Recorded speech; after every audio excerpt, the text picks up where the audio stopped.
Coach, they were able to jump out at you in the first quarter there. What did you see during that stretch that allowed them to gain such an advantage? The start of it was turnovers and offensive rebounds. Turnovers for leading out to easy early baskets for them. And then when we did get a halfway of a stop, they were able to come up with the offensive rebound. And I think those are just the small details within the game that when you play a team like this, you've got to know that that's what they do. It's enough to watch it on film. You walk through it in the morning. You can show it to them. We watched it. We walked through it. We touched it.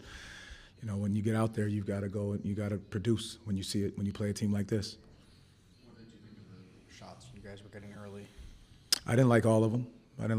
I think we could have done a better job of getting downhill to make them have to collapse, which we know this is a team that does a great job of protecting the rim. But I think as we move the ball side, get it from one side to the other to get downhill, I think that generates those feet set threes. I think that's what we got to continue to work on and look at as we move forward.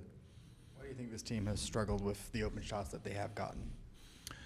Yeah, I mean that's a great question. I think these guys are putting the work in. I think they're knowing where the shots are coming at in times, and I think we just got to continue to stay with that focus level, that workload of just getting in the gym and be ready to knock shots down.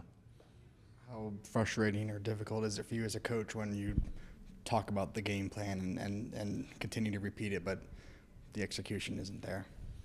Yeah, I mean, you got to give OKC a ton of credit. They're the champions for a reason. They're the number one defense for a reason. Offensively, they do a great job of getting guys involved in certain areas.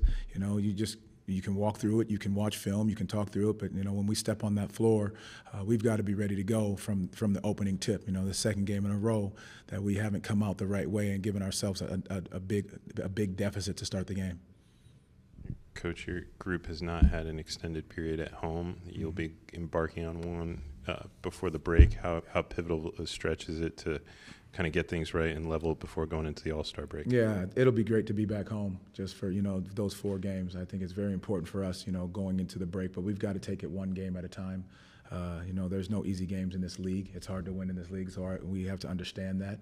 And the work that we need to put in order to take care of the home court is going to be very important, one game at a time.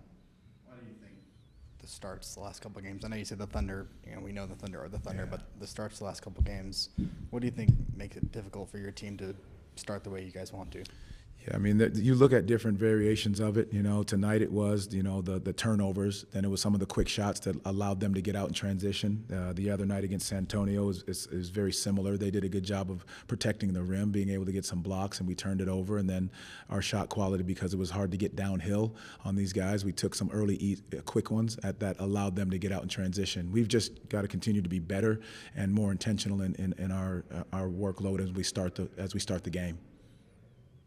Talked about the different injuries at different times, but does it feel like Franz would be able to solve all of these issues, or how do you guys play the way you want to play, but you still have to wait for him to come back? Yeah, we still have to wait for him to come back, obviously. I don't think that one person solves any of this. I think we, work together as a group. You win as a group, you lose as a group, and we're all involved in this. And so I think our ability to just make sure we keep working on the right things, but it starts with our mental preparation, walking into a game. Once that horn goes up or the ball goes up and the horn starts, we got to be ready to go.